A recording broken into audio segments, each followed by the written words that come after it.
नमस्कार दोस्तों, स्वागत है आपका DHFF अड्डा में। दोस्तों, इंसान के दिमाग को लेकर हमेशा से ही लोगों के मन में क्यूरोसिटी रहती है। पूछा जाता है कि इंसानी दिमाग की सीमाएं क्या हैं और किस हद तक इंसान का दिमाग किसी भी चीज़ को कर सकता है या सस्टेन कर सकता है। और यही वजह है कि इसी दिमाग का इस्तेमाल करके आइंस्टाइन जैसे वैज्ञानिक बने, दुनिया की उन्होंने बड़ी बड़ी खोजें की और इसी दिमाग का इस्तेमाल ना करके बड़े बड़े भोंदू भी रह गए। लेकिन अब ताज़ा मामले में ऐसी एक खबर आई है जिसे जानकर आपको गर्व भी होगा और ये दिमाग इतना शार्प कैसे किया गया, जो प्रैक्टिस हुई वो जानकर आपको हैरानी भी होगी।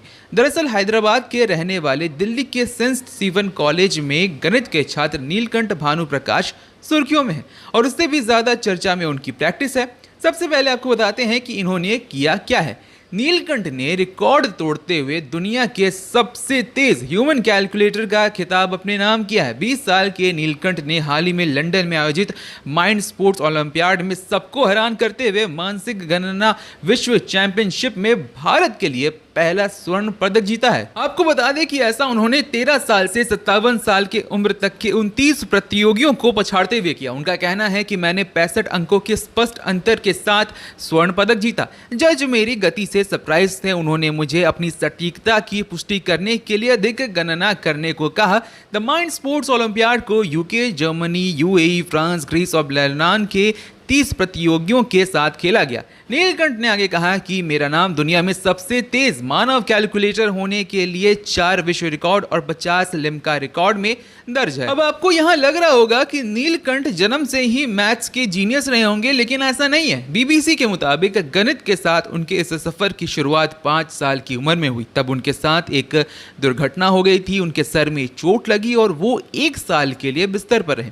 उसी दौरान वो अपने दिमाग को व्यस्त रखने के लिए मेंटल मैथ्स कैलकुलेशन करना शुरू कर दिए। बताया जाता है कि बचपन में भानु स्कूल से आने के बाद 6 से 7 घंटे तक प्रैक्टिस करते थे, लेकिन चैंपियनशिप जीतने और रिकॉर्ड बनाने के बाद वो हर दिन इतनी फॉर्मल प्रैक्टिस नहीं करते। इसके बजाय अब वो अलग अलग तरह की प्रैक्टिस करते हैं, जिसमें वो कहते हैं कि वो हर वक्त अंकों के बारे में सोचते रहते हैं।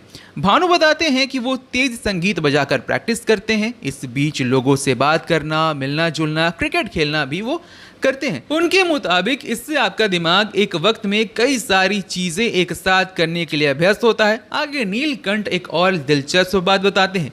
नीलकंठ भानु प्रकाश मेंटल मैथ्स की तुलना स्प्रिंटिंग से करते हैं। वो कहते हैं कि तेज दौड़ने वालों पर कोई सवाल नहीं उठाता, लेकिन मेंटल मैथ्स को लेकर हमेशा सवाल उठते हैं। उन्होंने बीबीसी से कहा कि उसेन बोल्ट जब 9.8 सेकंड में 100 मीटर की दूरी पूरी कर लेते हैं तो हम उनकी तारीफों के पुल बांध देते हैं, लेकिन ये नहीं कहते कि कारों और विमानों की दुनिया में किसी के तेज भागने का क्या तुक है।